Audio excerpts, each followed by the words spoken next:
विघ्नस्तस्य न जायते शुक्लाम्बरधरं देवं शशिवर्णं चतुर्भुजं प्रसन्नवदनं ध्यायेत सर्वविघ्नोपशान्तये अभीष्टार्थसिद्ध्यर्थं पूजितो यः सुरासुरः सर्वविघ्नहरस्तस्मै महागणाधिपतये नमः।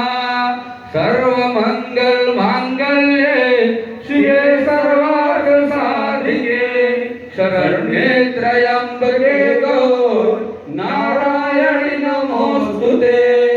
सर्वदा सर्वकार्येषु नास्ति तेषां मङ्गलम् तेषामित्ययस्तो भगवन् मङ्गलायतनं हरे तदेव लग्नं सुदिनं